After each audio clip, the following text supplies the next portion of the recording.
क्या नियति पहले से ही तय है या हम इसको बदल सकते हैं? कहते हैं हर इंसान नियति की कठपुतली होता है, इसलिए जो नियति में लिखा होता है वो ही वो कर रहा होता है। इतनी सारी बातें नियति को लेकर जो हम बोल रहे हैं वो इसलिए क्योंकि अभिषेक ऐश्वर्या की नियति में भी कुछ ऐसा ही लिखा है जिसे सुनकर आप हैरान रह जाएंगे। अभिषेक ऐश्वर्या का तलाक होगा। अभिषेक ऐश्वर्या की शादी कभी नहीं टिकेगी। दोनों जल्द ही अलग होंगे। दोनों की कुंडली में खोट है। दोनों की शादी की ग्रह दशा ठीक नहीं। ऐसा हम नहीं कह रहे हैं, बल्कि ऐश्वर्या और अभिषेक को लेकर ये प्रेडिक्शंस किए गए हैं जगन्नाथ गुरुजी ने। दरअसल ऐश और अभिषेक की शादी ज्यादा समय तक टिकेगी नहीं, इसकी भविष्यवाणी काफी साल पहले कर दी गई थी और देखिए वही हुआ। आज अभिषेक ऐश्वर्या के बीच अनबन की खबरों से पूरा बॉलीवुड पटा पड़ा है।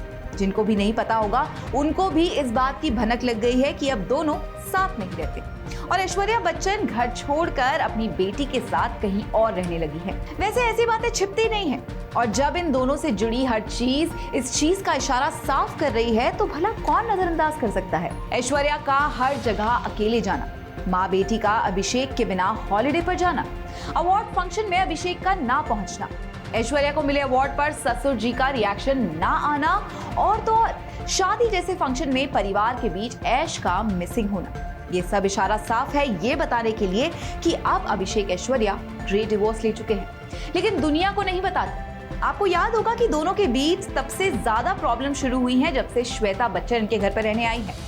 शादीशुदा ननद के आने से ऐश्वर्या की प्राइवेसी भंग हुई, फिर श्वेता का दखलंदाजी करना, उनके बच्चों का यहाँ आकर साथ रहना शायद ऐश को पसंद नहीं आया और यही वन ऑफ द रीजंस था कि ऐश ने धीरे धीरे इस परिवार से दूरी बना ली। लेकिन जगन्नाथ गुरुजी को ऐसी अनहोनी का एहसास पहले ही हो चुका था, इसलिए उन्होंने अपनी भविष्यवाणी में कहा था कि विभिन्न स्थितियों के कारण ये जोड़ा जल्द ही अलग हो सकता है। शायद ये इसी परिस्थिति की बात कर रहे हों। खैर, ये उस वक्त की बात है जब आराध्या का जन्म हो चुका था।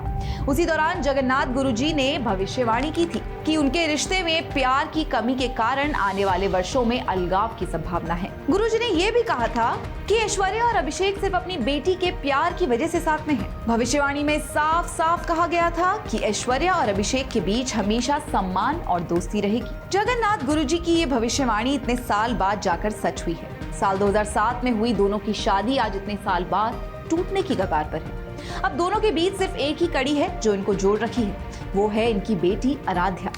ऐश भले ही दुनिया को ना बताए, लेकिन पूरी दुनिया को पता है कि दोनों अब साथ नहीं रहते। जब जरूरत होती है तो ऐश बच्चन हाउस में जाती है, नहीं तो अपनी बेटी के साथ दूसरे घर में मस्त है। Perfect couple with perfect family अब टूट गई है। कहते हैं दोनों की कुंडली में कुछ दोष था। ऐश मांगलिक है, शायद इसलिए उनकी ग्रह दशा अभिषेक से ज्यादा दिनों तक मैच नहीं हुई। वैसे किसी ने सच ही कहा है कि जो आपकी नियति में नहीं होता ना, उसे दुनिया की कोई भी ताकत आपको नहीं दे सकती। चलिए, इस सेगमेंट में फिलहाल इतना ही। इसी तरह की और एंटरटेनिंग खबरों के लिए आप देखते रहें श्रेष्ठ भारत। श्रेष्ठ भारत पर खबरों से जुड़े रहने के लिए चैनल को सब्सक्राइब और लाइक करें, बेल आइकन दबाएं और देखते रहें श्रेष्ठ भारत।